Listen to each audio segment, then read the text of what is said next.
My mom's voice was shaking when she said it. Salera, it would be better if you didn't come for Thanksgiving this year. At first, I thought I misheard her. I was standing in my tiny kitchen in upstate New York, holding my phone in one hand and a grocery list in the other. I had literally just finished writing Thanksgiving dinner ingredients. Wait, what? I asked. She sighed like I had asked the most exhausting question in the world. Your sister just thinks it would be less stressful if you skip this year. Less stressful. For a moment I couldn't even breathe, because this wasn't just about dinner. This was about 29 years of being the child my family treated like an afterthought. And what my parents didn't realize was that by the time they told me not to come, the truth about our family was already one click away from exploding. And exactly 24 hours later, my phone would start ringing. Over and over and over. My parents, my sister, my aunt, my cousins, all saying the same thing. Salera, please come to Thanksgiving. But by then, it was way too late. I'm Salera. I'm 29 years old. I'm a graphic designer, and I live in a quiet town in upstate New York. It's the kind of town where everyone knows everyone, where people wave when they pass each other at the grocery store. Most people would probably describe it as peaceful. But growing up in my family, it never felt peaceful, because in my house, there were always two versions of reality. There was my sister Marisel's world, and then there was mine. Marisel is 2 years older than me, and for as long as I can remember, she was the center of everything. She was beautiful, confident, outgoing. The kind of person who could walk into a room and instantly make everyone laugh. My parents adored her, teachers adored her, even my grandparents treated her like she was some kind of miracle child. Meanwhile, I was the quiet one, the kid who liked drawing instead of going to parties, the kid who spent hours designing logos and posters on my computer, and somehow, that always made me feel like I was the disappointing one.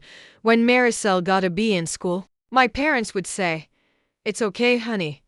You tried your best." When I got an A, they'd say, "That's good, but why didn't you join more clubs like your sister?" It sounds small when I say it out loud, but when you grow up hearing things like that your whole life, it sticks. And Thanksgiving was always the holiday where it showed the most. Every single year, it felt like a performance. My mom cooking for hours, my dad bragging about Marisel's achievements, and me sitting there smiling politely while everyone talked about how amazing my sister was. But last year, something happened that changed everything, and it started with a wedding. My sister got married last summer.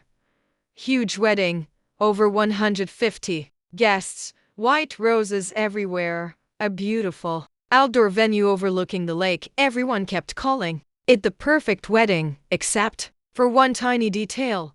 Me.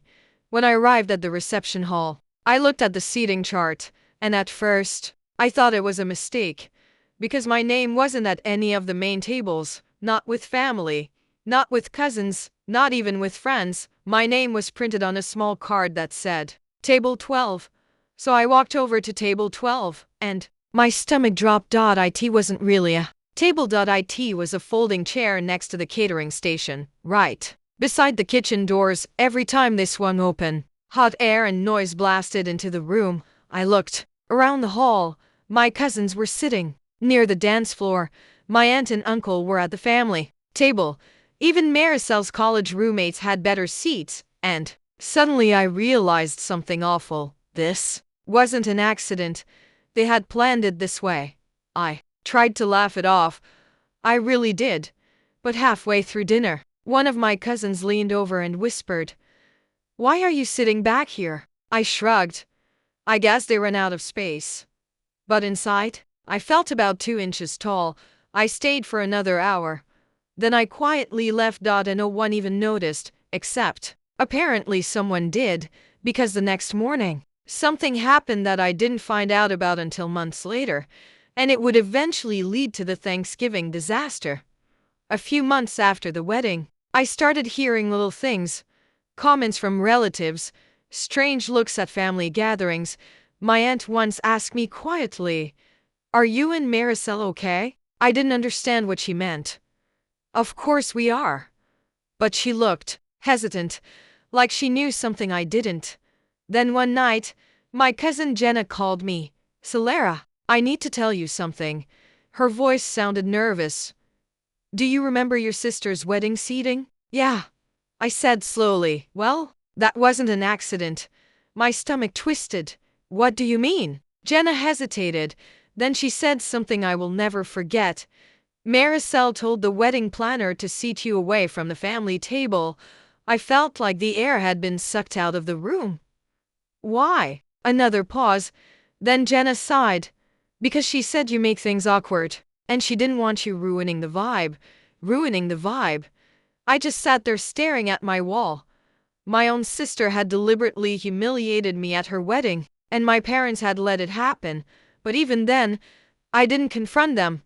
I told myself it wasn't worth it. I told myself family drama would only make things worse. So when Thanksgiving started approaching, I still planned to go. I bought ingredients. I even designed a cute little menu card for my mom's dinner table, graphic designer habits. And then, 3 days before Thanksgiving, my phone rang. It was my mom. She sounded strangely nervous. Hi, sweetheart. Hi, Mom, I said. I was just making a grocery list for Thursday. Silence. Then she said the words that still make my chest tighten when I remember them. Salera, it might be better if you didn't come this year. I laughed nervously. What? Well, Marisel is hosting Thanksgiving for the first time, and she just wants everything to go smoothly. I felt my hands start shaking. So I'm not invited? It's not like that, my mom said quickly. She just thinks there might be tension after the wedding. Tension? After the wedding she humiliated me at, Mom? I said quietly. Did you know she put me in that chair on purpose? My mom didn't answer. That silence told me everything. You knew, I whispered. She sighed.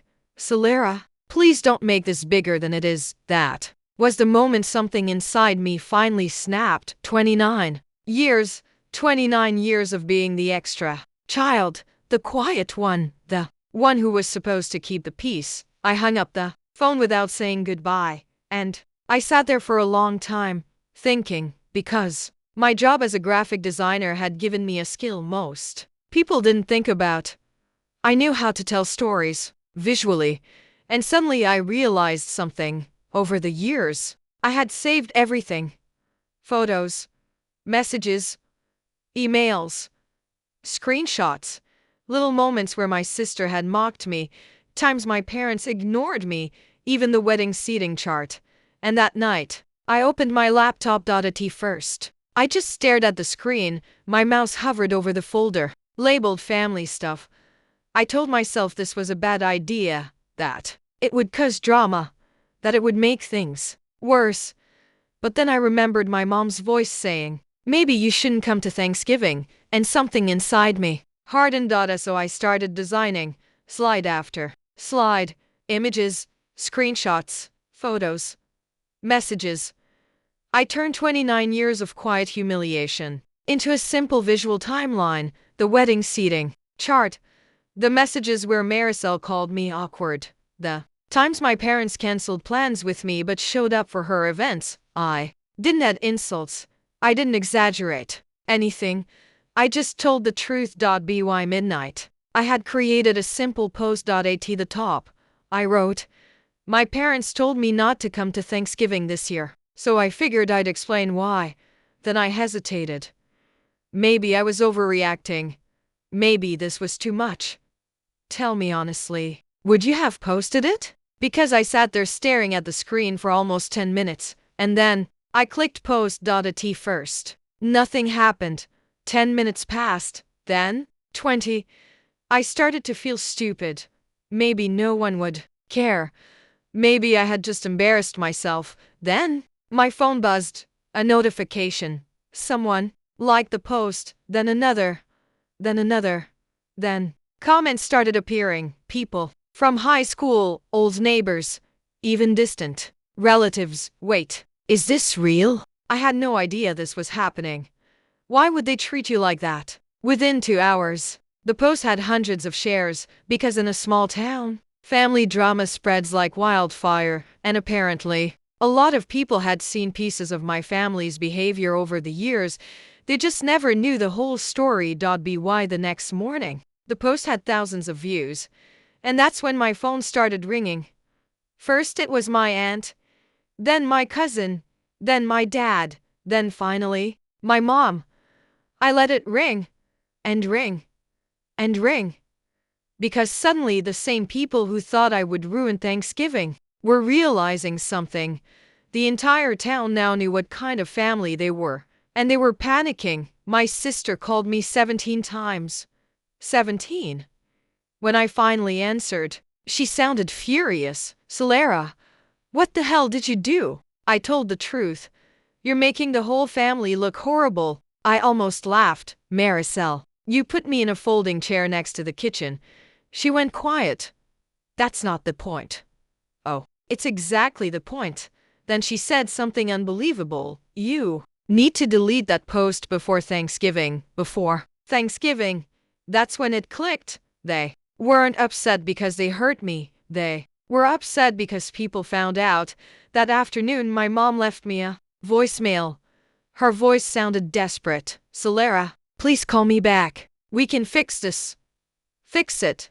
For the first time in my life, I realized something powerful. I didn't need their approval anymore. I had my own life, my own apartment, my own career. And suddenly, the idea of sitting at their Thanksgiving table didn't feel important anymore. That night something happened I didn't expect. My cousin Jenna sent me a message. Check Marisel's Instagram. So I opened it. And